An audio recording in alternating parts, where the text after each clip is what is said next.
All right. Hello, everybody. Today's guest is someone whose career path has had quite a bit of twists and turns. Karen Delgado is a fractional CMO, serial entrepreneur, and brand builder whose paths has taken her from Nordstrom sales floors to international hotel suites. She got her start in 2014 with a blog called Little Black Shell, which started out as a resume builder that she launched in college that would unexpectedly catapult her into the world of fashion and luxury travel content creation. That blog turned into a full-fledged business, with Karen partnering with the likes of Four Seasons, Airbnb, and tourism boards from Japan to Spain. But like every good story, she's kept evolving. In 2021, she sold her travel blog and shifted into marketing full-time, working with startups and Fortune 100s as both a strategist and in-house leader. Since then, she has launched an online course for inspiring travel creators, and most recently launched her first physical product brand, Mia in New York, inspired by her adorable puppy. With that, Karen, welcome to Go Getter. We're so excited to have you here. Thank you. I'm excited to be here. Yeah, we're so excited. So let's just start from the beginning. Where did you grow up? Where did you go to school as a kid? What do you think your career would be? Yeah, so I'm originally from Peru, but my life started taking a lot of turns from a very early age. My family immigrated to the US. So even though I was born in Peru, at the age of 10, we moved to California to Palm Desert, where Coachella is from, the Coachella Valley. And I just grew up there. So I became American and started just kind of splitting my identity. And my career dream when I was young at first was to be a doctor. And then I quickly let go of that. But when I was around 5 years old, I actually started getting obsessed with travel. And I wanted to have a business that I could travel with. So I didn't know what that was, but I come from a family of entrepreneurs. So I always knew that I wanted to have my own business. It was just kind of like implanted in me. And I wanted to travel. So I just thought it would be the coolest thing to just travel with my own business. And I later was able to make it happen. I love that. Okay, so take us back to 2014 when Little Black Shell was born as first a college resume builder. What made you publish on that first blog? So it was because of a professor. At the time, I was working at Nordstrom and I was studying business administration. So it was just business. I wanted a business, so I wanted to study business. And because of Nordstrom, I just started leaning more into fashion. So I switched my major to fashion merchandising. And in one of my classes, which this professor, it's really funny because later I reached out to her thanking her. And she said that the class that she taught where I was a student was the one class that she ever taught. Like she hated teaching and she left. So it's just really funny the impact that someone can have Yeah.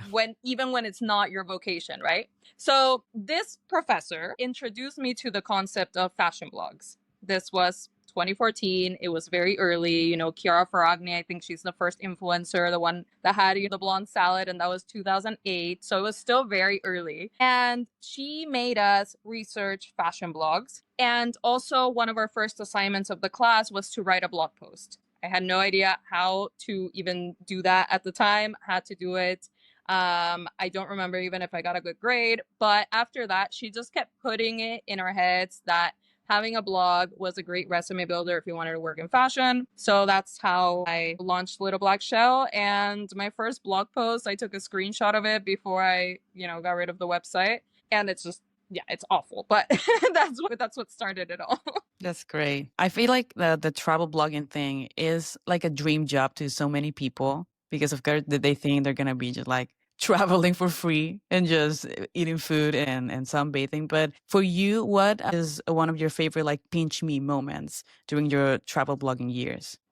Went to Greece after I started my travel. So I started actually traveling as a travel blogger in 2016. So it was 2 years after I launched the blog. I switched it to a travel blog actually because I was in a very toxic marriage and I needed to escape. So I basically decided I wanted to leave the country. And in my head, like I knew I had made it when I got to Greece and to Mykonos specifically. And it felt like the hotels were fighting with each other to give me a better room each time. Like I just felt like I was treated like the most VIP guest. At the time, I didn't have that many followers, and the people that were staying there before me had maybe like 100K, like 1 million, and I had like 30K. So I just couldn't believe that I was there with travel bloggers that were so much more established, and I was just, getting these amazing suites. But there was one specific moment. It was at Kiboto's Mykonos. So it's this really nice hotel. And there was a wedding happening that like the days that I was there. And for some reason they had booked out almost the entire hotel except for the best suite. So they gave me the best suite, and it had a private infinity pool. I could see just like the sunrise and the beach, like the sea from my balcony. So my first morning, I just walked out and sat on this bench that was there, like on my private pool, like over it in my robe, and I was just sipping on tea, just looking around and literally pinching myself, thinking that I was still in a dream watching the sunrise. And that was my literal pinch me moment. That Wow. sounds gorgeous. That's gorgeous. I love Mykonos. I was in Mykonos probably like 6 years ago now. It's gorgeous. So I can't imagine that room with that view. That's awesome. Yeah. Yeah, it was insane. So eventually, Little Black Shell evolved into Lifestyle Traveler. What was your thought process behind that transition and almost a full brand refresh? Yeah, so Little Black Shell started, like I said, as a fashion blog. So the name was more geared towards fashion in my head. It was like little black dress mixed with seashells because I liked the beach. And at the time I was living in Huntington Beach. So I just, kind of infusing Orange County into it somehow. And then as it grew, I just made it all travel, and I wanted it to reflect that. I also became more nomadic. So apart from being a travel blogger, I just started getting into the very digital nomad scene. And I was just, trying to spend a few months here, a few months there, and it just literally became a lifestyle. So I rebranded to Lifestyle Traveler to focus a bit more on that area as well. So not just guides to, where to stay when you go to Mykonos, or like the best restaurants or this and that, and storytelling, but also guides catering to the actual travel lifestyle, not just vacationing. And yeah, it was a lot of work, but I loved it. I feel like it just became more aligned with my identity and who I was at that moment when I did the rebrand. And it also allowed me to position it, I feel like, in a higher, more elevated way that then led to me being able to sell it down the line.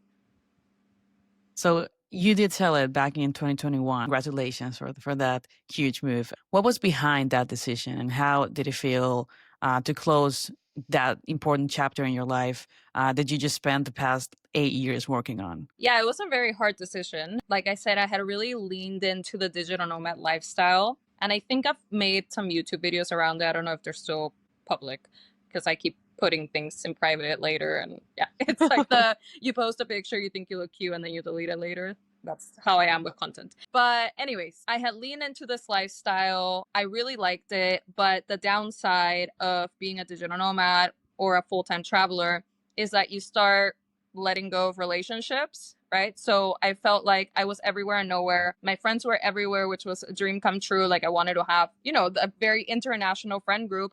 But I was seeing people once a year, if that. It was constant goodbyes, right? Like I would meet someone amazing and like spend some time with them. And then I had to say goodbye, never knowing if I was going to see them again or not, because some people are better than others at keeping in touch. And it just started really weighing me down and affecting my mental health. When I still had my Instagram and my blog, I shared a lot about that on my stories. Yeah, it just resonated with people. But for me, it just started, I don't know, being more of a negative than a positive. What had been a dream started really taking away from it. And I just kind of wanted a normal life. I don't have a normal life even now, but just having that ability of staying still if I want to is a bit of what led to that decision.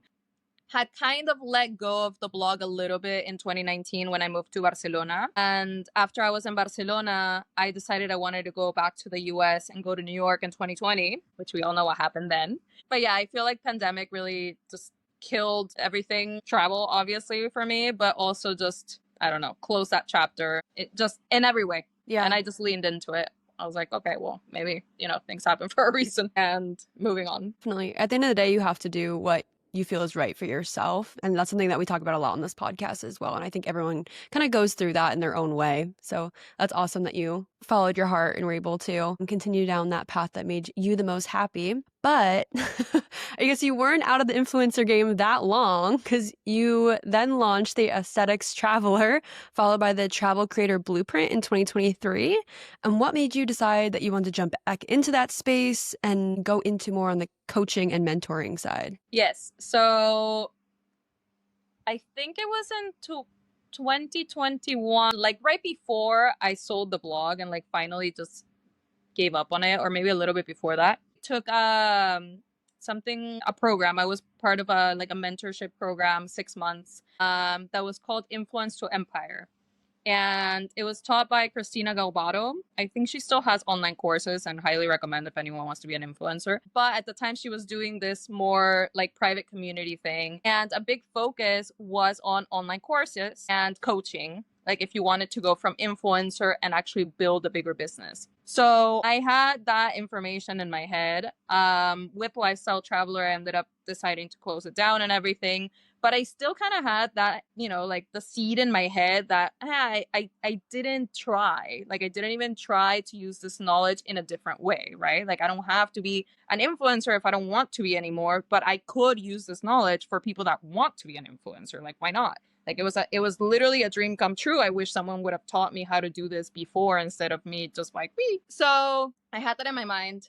I still was not fully out of my identity of being an influencer. And I feel like once you make a decision, still like reality kind of lags right behind, and your habits do too. So you don't know how to be this new person that you want to be. Like you're still kind of stuck in those ways and it takes a while to catch up. So that's what was happening with me. I was still in travel mode, even though now I didn't have like the travel engine. So I decided to just build something else, but not have me so much at the forefront. It was more about this knowledge, what, people could build, and I just guiding them. And I did that for a bit. I launched Aesthetics Traveler. I launched the course. It had some students, got good feedback. But I realized it was still, just getting back into the same thing. So I sold it also.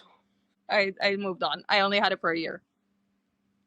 I think that that's still great. I mean, it seems to me like everything you created, you succeeded. And you just, at some point, you weren't feeling it. And you said like, okay, this is not making me happy. So I'm just going to move along. But the fact that you could sell those projects speak volumes, because people sometimes you just need to end the project. They cannot sell it because it's not successful enough or for people to actually want to buy it. So across all of your businesses, you've always been a brand builder, whether it's for yourself or for clients, or now the product you're selling through your dog clothing brand, Mia, the New Yorker. What do you think makes a brand truly unforgettable? Yeah, I was just talking. So Mia the New Yorker, I have it with a co-founder. I have a business partner who's in New York. And we were just talking about this yesterday, actually. What do we want Mia the New Yorker to really be? How do we want people to feel when they see our brand, when they see our content? And like, how are we going to do that, right? Like, how are we going to stand out from the other brands that are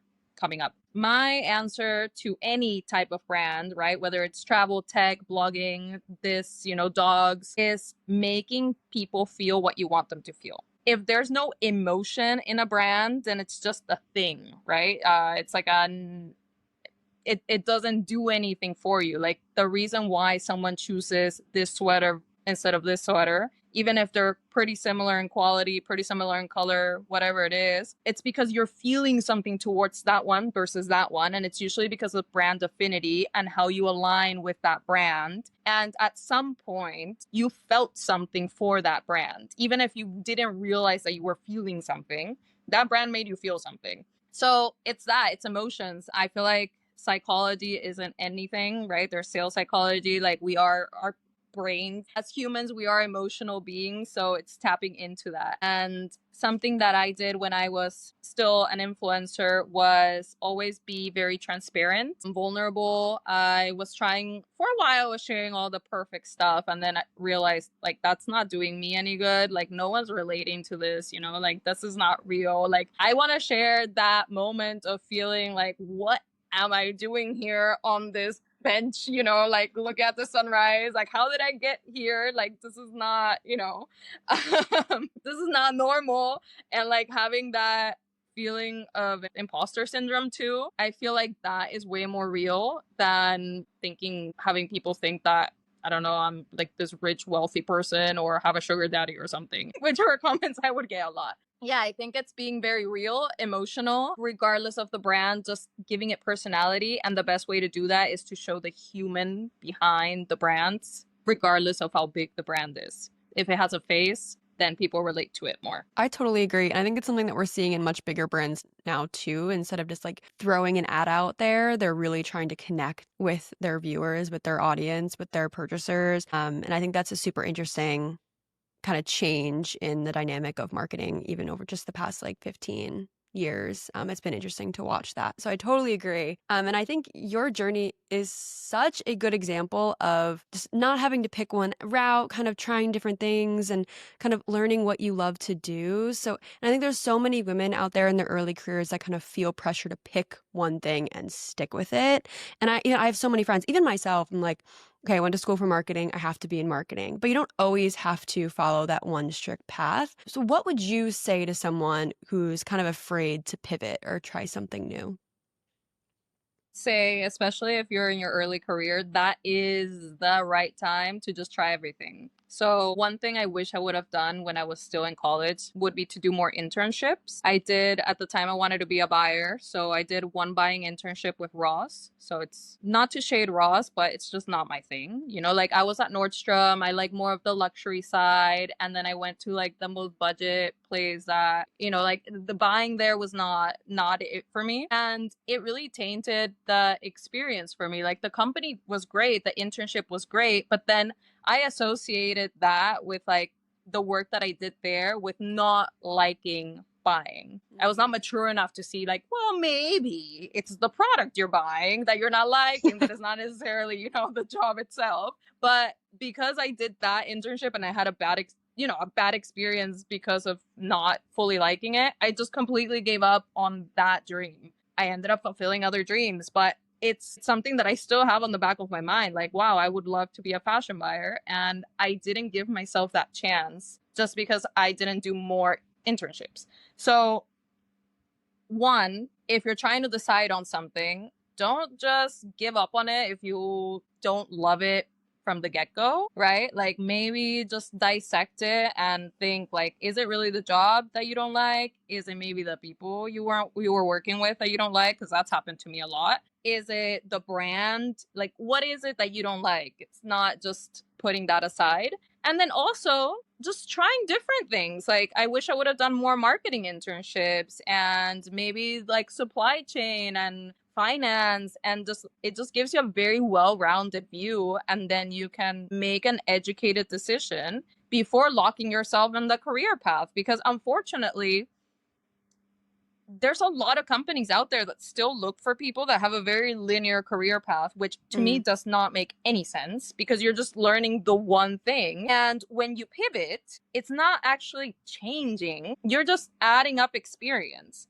So what I learned from blogging or fashion sales, I've applied to marketing. I mean, selling is marketing, right? But it's a completely different career path if you look at it from a corporate standpoint. Like, even if I try to go into sales now, they probably wouldn't tell me. They would tell me, no, you don't have sales experience, but marketing is sales. But anyways, so sales, I use in marketing. My entrepreneurship thing, it's intrapreneurship, right? Like you can do that within a company, innovate. Now, if I don't want to continue in marketing, I can use all of that information, all of those skills that I have to apply to buying. Like I know my customer now. I know how they work. I know how to make them feel what they want. Like you can apply that to the next thing. So it's never changed. It's just adding up skills. And speaking about, I'm sorry, go ahead. No, I was going to just add one very important skill to learn is how to sell yourself, how to wrap that all up in one good story and make people see the value versus this isn't linear. Definitely. Yeah, 100%. And speaking of changes, what signs do you look for when you say, okay, it's time to evolve, it's time to change, it's time to move on from this project? I think I'm just a very emotional person. I mean, we're all emotional. I just feel like some people lean into it more than others. And I've always leaned into my emotions. If something doesn't feel good for me, then I don't do it. Maybe that's not the best way of doing things in the long run. It's gotten me in trouble, but ultimately, it's what I go by.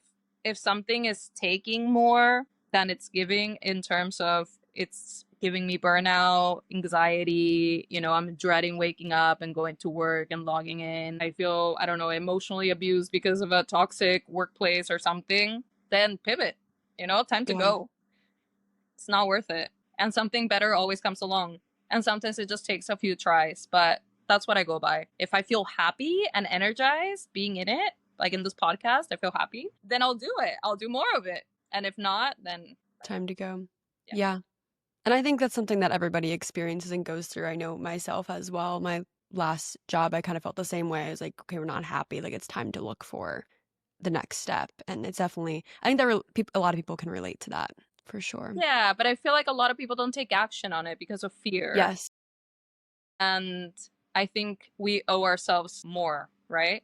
Like, I totally agree. yeah, like care for yourself enough to walk away from something that isn't right for you. Definitely.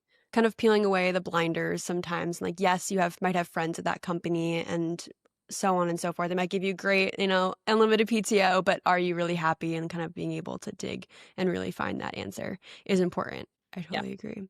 definitely. So you've had so many different jobs in different industries. How has your definition of success changed over your career from when you first started your blog in 2014 to today? I was very set on company name, right? Like when I switched to fashion merchandising, I wanted to work at Nordstrom. And I was very much set on it's Nordstrom. I'm a Nordies girl and I want it to be Nordstrom and I want this and I want that. And I want to be this within that. To me now, like I've worked with a lot of startups, company names that like they literally don't even exist or have any brand recognition yet because they're stealth mode, right? Like they're not even out public. Maybe back then I wouldn't have done that because I would feel like no one recognizes it. So why am I going there and wasting my time? Also, when I worked in tech, which I kind of still do, but I'm getting out of it, I was very money driven. Tech is a very high paying industry. And the reason why I got in it was a bit by accident. I worked for a travel tech company in Barcelona, kind of at the time where I was letting go of my blog. So I thought I was getting into travel, but in corporate side, and I wasn't. I was getting into tech, so I fell into that. But after that, I saw that tech paid a lot, and that I could advance quickly and get these like higher titles and responsibilities and things, and it was very much ego driven. Now I'm actually moving back into fashion, doing the full circle moment, and fashion does not pay very well, but it makes me happy. So now I measure success more by that. Do I feel good doing this? Do I want to do it long term? Like, can I really last here without, burning out because I hate it? Honestly. Yeah. And it's more like I moved to Spain and I'm super happy being here. Before I was in New York and I was making I think 4 times more of what I would be making now if I got a full-time job. And I'm the happiest I've ever been here. So it's more having that alignment. Yeah. That's all that matters at the end of the day, you being happy. So it's great that you measure success using that very gorgeous metric for sure.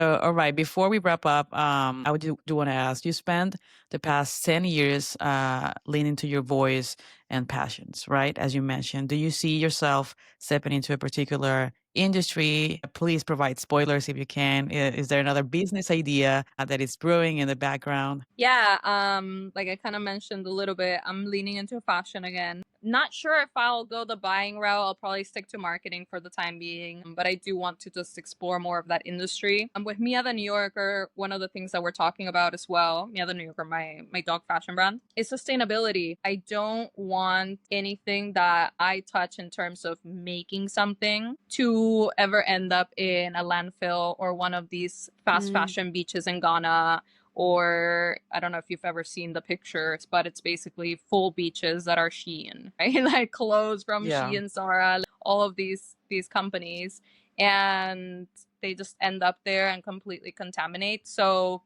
I do want to lean more into that sustainability, which is very much just a greenwashing word right now. Even the sustainability experts and like people working in the fashion industry in sustainability right now, they even say it's like it's just something that companies are Stick on putting the like a label and say, yeah. saying, but they're not actually doing anything. So I don't know. I want to lean into that. I don't want to take on the weight of the world, right? Like I know we can all make change, but I'm not going to be stressing about like it has to be a collective thing. Mhm. Yeah, going into fashion and try to make it sustainable. I love that.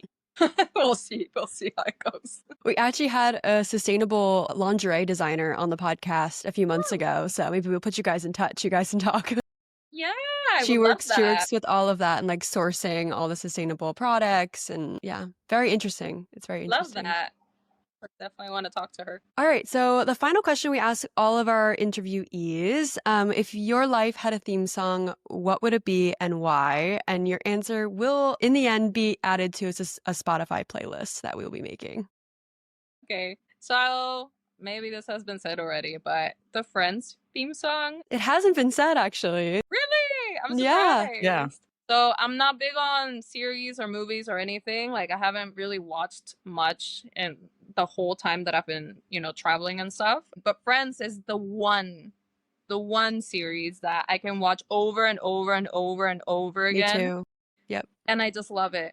And I feel like it's just so wholesome. Like the actual theme song, like I'll be there for you. I feel like that's been the driver in a lot of my career moves, right? Like even selling my blog and everything was because I didn't feel connected to people like in person. Like it was all very much relationships. I don't know.